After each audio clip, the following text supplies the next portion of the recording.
স্পষ্ট, যদি হাতে কোনো কার্ড না থাকে, আয়ুষ্মান ভারত কার্ড বা মুখ্যমন্ত্রী স্বাস্থ্য বীমা যোজনার কার্ড যদি হাতে না থাকে, হাসপাতালে গিয়ে আধার নম্বর বলতে হবে।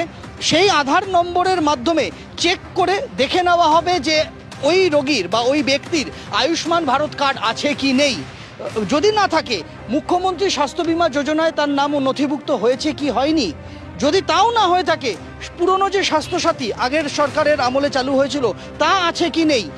এই তিনটে প্রকল্পের মধ্যে যে কার্ড থাকবে সে কার্ডে রোগীকে ভর্তি নেওয়া হবে, এমনটাই স্বাস্থ্য ভবনের তরফে জানিয়ে দেওয়া হয়েছে। কিন্তু এই তিনটে কার্ডের কোনো কার্ডই যদি কোনো মানুষের না থাকে, তাহলে তিনি কি করবেন? স্বাস্থ্য ভবন থেকে স্পষ্ট জানিয়ে দেওয়া হয়েছে যে রাজ্যের 1303টি বেসরকারি হাসপাতাল, অর্থাৎ 1303টি বেসরকারি হাসপাতালের মধ্যে যেখানেই যাবেন সেখানে গিয়ে আধার কার্ড দিলে সেখান থেকেই পাওয়া যাবে আয়ুষ্মান ভারত বা মুখ্যমন্ত্রী স্বাস্থ্য বীমা যোজনায় নিজের নাম তোলার ফর্ম। সেখানে গিয়ে সেই ফর্ম ফিল আপ করলে যা সরকারি নিয়ম আছে সেই নিয়ম মোতাবেক পরীক্ষা নিরীক্ষা পর্বের পর কার্ড পেয়ে যাবেন ওই ব্যক্তি। এমনটাই নিয়ম চালু করা হয়েছে, নির্দেশ দেওয়া হয়েছে স্বাস্থ্য ভবনের তরফে। এই 1303টি রাজ্যের বেসরকারি হাসপাতাল যারা স্বাস্থ্য ভবনকে জানিয়েছে যে তারা আয়ুষ্মান ভারতের সুবিধা মানুষকে দেবেন, তাদের যে কোনো হাসপাতালে কোনো অসুস্থ মানুষকে নিয়ে গেলে তার কার্ড না থাকলে এই নিয়ম চালু করেছে স্বাস্থ্য ভবন। সন্দীপ, তুমি আমাদের সঙ্গে থাকো। যে কোনো হাসপাতালে গেলে আধার কার্ডের নাম্বার দিলে এই পোর্টাল সর্বত্র থাকছে, সরকারি এবং বেসরকারি। আপনি যে কোনো হাসপাতালে প্রবেশ নিতে পারেন আয়ুষ্মান ভারত, আধার লিঙ্ক থাকছে না। যখনই দেখা যাবে তখন সেইভাবে আয়ুষ্মান ফিল্ড ভেরিফিকেশনও আসছে সঙ্গে সঙ্গে। সরাসরি আবারও কথা বলবো আমাদের প্রতিনিধি সন্দীপ সরকারের সঙ্গে। সন্দীপ, তুমি যেমনটা বলছিলে, এই যে কার্ড না থাকলেও বীমার সুবিধা, কোন কোন হাসপাতালে পাওয়া যাবে এই পরিষেবা?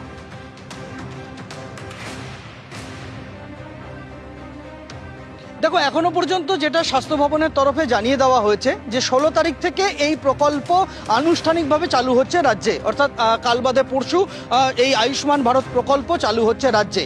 এখনো পর্যন্ত রাজ্যের 3,40,00,000 মানুষ আয়ুষ্মান ভারত কার্ডের জন্য আবেদনের পর তাদের ভেরিফিকেশন প্রক্রিয়া শেষ হয়ে তারা কার্ড পেয়েছেন, 3,40,00,000 মানুষ।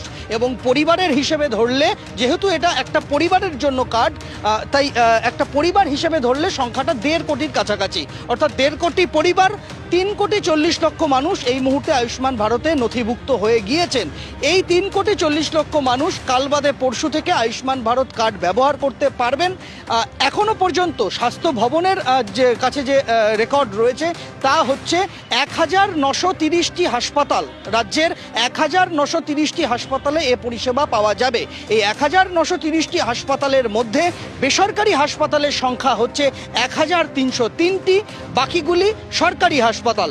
সরকারি হাসপাতালেও, কেন্দ্র হোক বা রাজ্যের নিয়ন্ত্রণাধীন সরকারি হাসপাতালেও এই কার্ডের সুবিধা মিলবে। এবং 1303টি বেসরকারি হাসপাতাল, কর্পোরেট হাসপাতাল হোক, ছোট মাঝারি নার্সিংহোম হোক, এই সব জায়গাতেই এই পরিষেবা পাওয়া যাবে। এই 1303টি বেসরকারি হাসপাতালের নার্সিংহোমের যে কোনো জায়গায় গেলে, এমনটাই স্বাস্থ্য ভবনের তরফে আজকে জানানো হয়েছে। ধন্যবাদ সন্দীপ।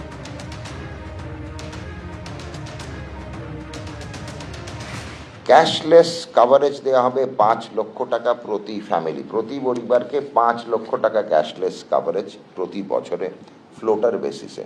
পরিবারের কোনো সংখ্যার সীমা থাকবে না, 5 লক্ষ টাকা ক্যাশলেস কভারেজ 16 তারিখ থেকে চালু হয়ে যাবে। সারা ভারতবর্ষে যে কোনো জায়গায় আপনি এই স্কিম প্রচলিত।